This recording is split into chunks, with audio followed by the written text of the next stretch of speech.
teacher. Today we're going to check the Module 2 of the second edition of the Tkt course book. It is a really good book as you can see, but there's a little problem that it has a lot of text. That means obviously that everything is very good explained.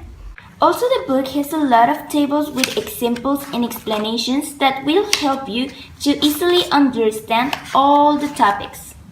This module is about lesson planning and uses resources for language teaching. There are 8 different lessons all along and all of them have a relation with each other. And now we're going to see what Module 2 is about.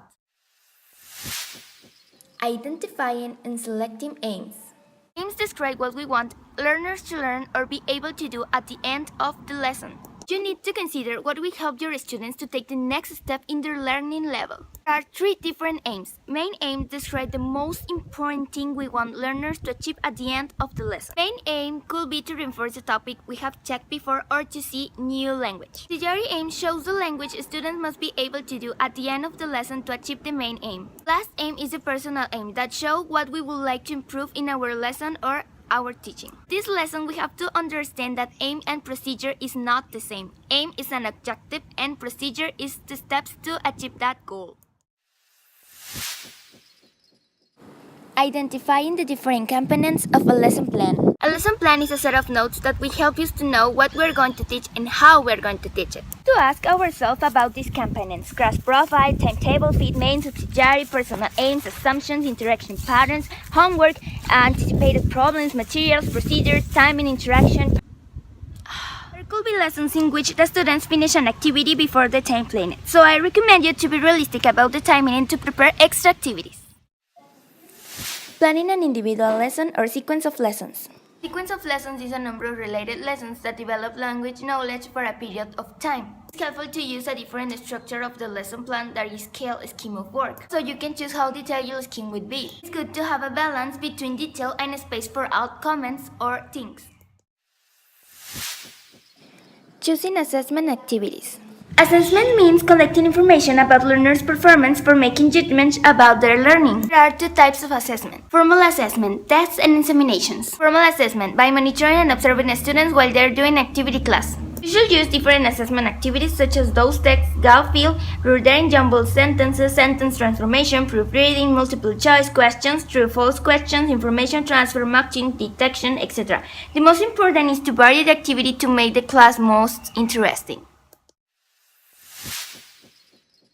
Consulting reference resources to help in lesson preparation. Reference resources are all the sources of information that we can refer to help us in our lesson planning. It includes reference materials such as magazines, books, websites, and supplementary materials.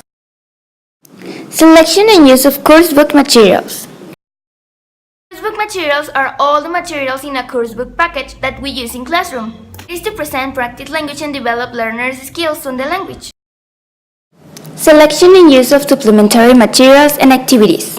Supplementary materials are used to give extra information, to give extra language practice, and to add variety, also to replace activities of the coursebook. An example could be games, DVDs, practice books, worksheets, websites, books, or class library of readers. Selection and use of teaching aids. Teaching aids are all the resources and equipment available to us in the classroom, or we can bring it to the classroom.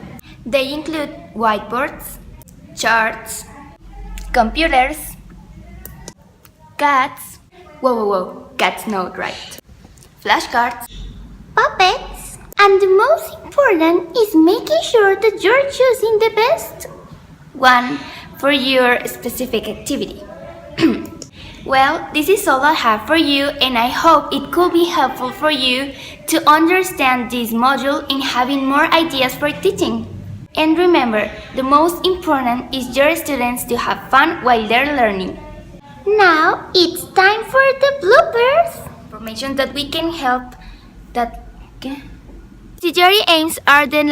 Subsidiary aims show the language... or class... You have to plan... Subscribe.